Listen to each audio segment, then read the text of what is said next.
Welcome, ladies and gentlemen. My name is Alice Bethere, and today I have the pleasure of sitting down with the President and CEO of AirBaltic, Martin Gauss. Thank you, Martin, for joining us today. Hello, Alice. It's a pleasure to be here with you today. Now, before we begin, tell us, why are we here? Actually, this is one of our maintenance hangars in Riga at our home base, where up to 500 people are preparing our aircraft every day for the service with the passengers we have. And this is actually the best place to show people what are we doing, because behind us is one of our Airbus A220. Martin, as we look ahead of 2024, what are the overall targets AirBaltic has set for itself? We, after a very successful 2023, we will continue to grow also in 2024. And one of the highlights, which is publicly discussed already, is a potential IPO, listing the airline at the stock exchange. We're working towards that target at the second half of this year.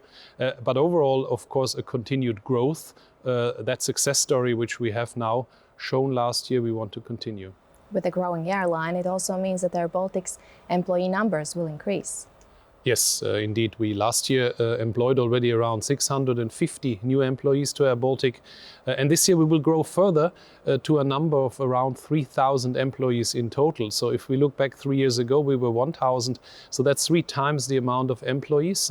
Makes us very proud. And of course, a lot of people are finding now a top job at AirBaltic.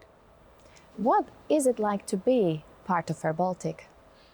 I always say to our people, to be an AirBaltic employee is more like a membership, because it's not just a job.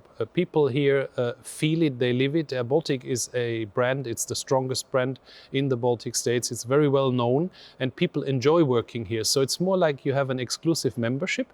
If you are an employee of AirBaltic, it also comes, of course, with a lot of benefits, but people give that feedback that they feel really comfortable at the company. And we're small enough, still growing, to have a feeling like you're in an exclusive membership. Well, I'm very proud to work at AirBaltic. So am I. The new year has brought its own set of challenges, and currently the key topic for AirBaltic is refinancing the €200 million bond. Can you share some insights into AirBaltic's strategy for this? We are working on refinancing the bond, and we will be at a later stage then come out what is the best solution. We're working on this, too early to say now, but later this year we will come and then have that, because it's a precondition for then a potential IPO in the second half of this year. So we are working on this next to growing the airline and preparing for our summer. And at the right time we will come out and then talk about details on the bond. You already mentioned one of the biggest milestones AirBaltic has is IPO, the upcoming IPO. So can you share some details on the progress and what it means for the company? Actually, you wouldn't talk about an IPO as a company, but as we are owned by the Latvian state, the public takes a very big interest in it. It was decided that this is the way we go. We are preparing for an IPO, so we have hired last year advisors, but we have not announced that we do it yet. Technically, you will announce one day, but we are in this preparation phase. It's a lot of work to make a company ready for the stock exchange. It's exciting. The team is working on it, but we expect it earliest to be announced, to go to the capital markets in the second half of this year. But that means we are now doing all the things you have to do to be able to make such an announcement. And what will happen beyond IPO? What is your vision leading AirBaltic in the future? The IPO itself will be a step where we get new equity to the company to enable AirBaltic's growth, because we have had significant growth already in the last years coming out of COVID. We have ordered new airplanes to go forward. And after the IPO, we focus on delivering that growth, not only for the Baltic region, but also for the bases beyond. We have a temporary base open for the winter in Gran Canaria. We have Tampere and, of course, the 3 Baltic capitals. And we want to grow in all these markets and beyond. And the second leg, AirBaltic, has also been established for itself successful, is flying for other airlines. Also that segment we want to continue to grow, to be a premium provider there. All of that is to be expected in the next years beyond an IPO. And what about aviation industry challenges? Yeah, of course. I think we all know, coming out of COVID, it didn't stop. We have geopolitical challenges basically every half year something new is happening here. It affects our industry. We have a very big issue coming at the end from COVID over the geopolitical issues, which is the supply chain issues. That means we do not have enough engines, we do not have enough spare parts to get new aircraft to repair. So that is something our industry is facing still, and it will not be over this year. So we will be working and will be successful, but we have that challenge, geopolitical challenges, but also supply chain issues, which is not only for AirBaltic, this is for the whole industry. And how would that impact the decision of potential investors?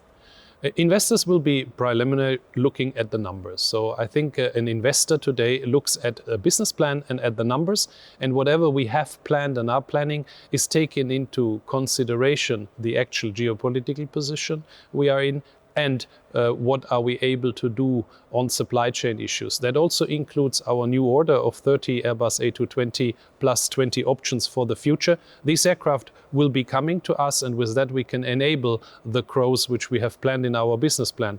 Together with numbers which we will publish in March, how the last year was, then showing the numbers we plan for 2024, investors will take a decision if we decide to go for an IPO about investing in AirBaltic. Also, this is a bit too early today, but we are preparing ourselves to be able to show to potential investors what the airline is like. How does the AirBaltic's role extend beyond just being an airline, and what impact does it leave for the infrastructure and connectivity? I think AirBaltic is much more than an airline, especially for the Baltic states. We are the largest Baltic airline, the strongest brand here, and we ensure connectivity to and from the Baltic states like nobody else. We are in all three countries the connectivity provider, market leader in Latvia and in Estonia, number 2 in Lithuania. And with that we ensure not only leisure flying, we ensure flying to large airports with partner airlines.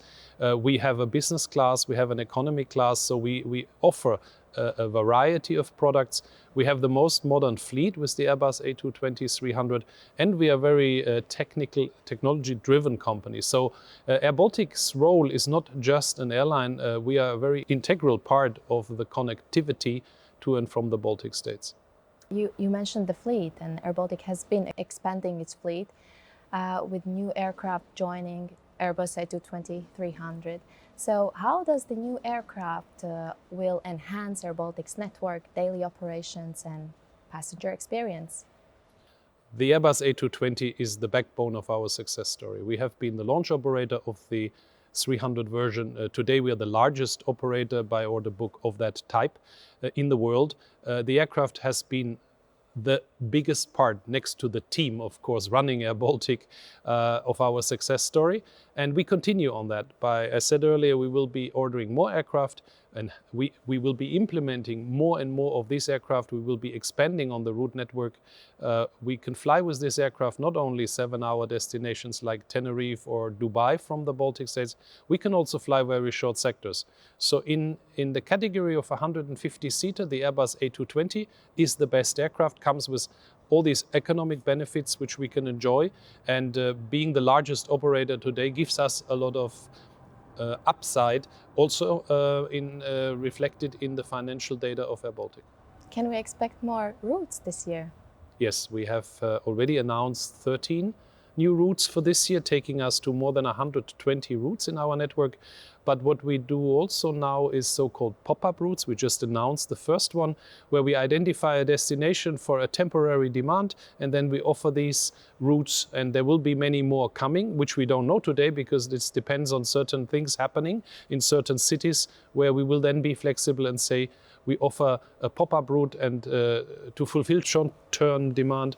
For example, the Ice Hockey World Championship in Ostrava, and we just said, okay, we offer a couple of pop-up flights so that fans can go there. There have been some concerns in the public about ACMI arrangements when other carriers are performing flights instead of AirBaltic's A220s. How AirBaltic is balancing the use of ACMI arrangements this year while maintaining high-level service for passenger experience? We have two segments of our business. One segment is we fly for others. We're a premium provider with our aircraft and crew for other airlines. These are long-term contracts. And then we have our own scheduled business. Ideally, everything will be done with Airbus A220. But if there is a short-term need for aircraft because we don't have enough of our own aircraft, then we would bring in other airlines to temporarily fly for us. That was last year unexpected.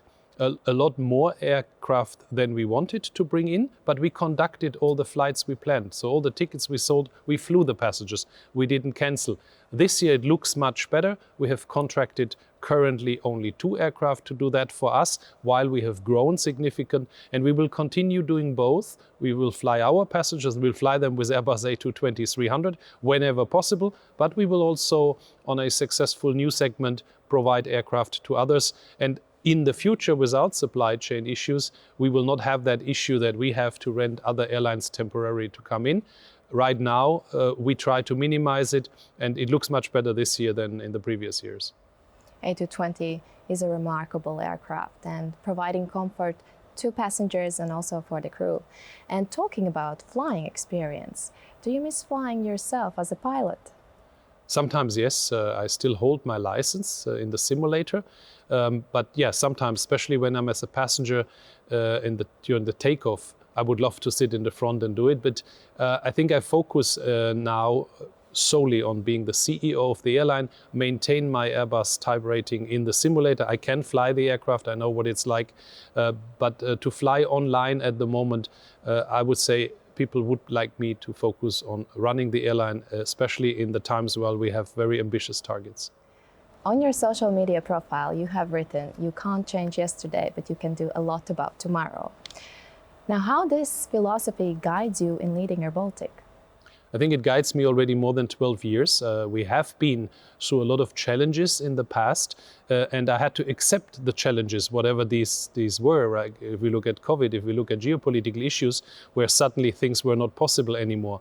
But I always accept that today is a new day and we need to focus on what we can change tomorrow. And there's always something you can change. So I think it drives me not only in my business life, also in my private life, that I take the challenges ahead of me and don't spend too much time on what was in the past, because I can learn from it, but you can't change it.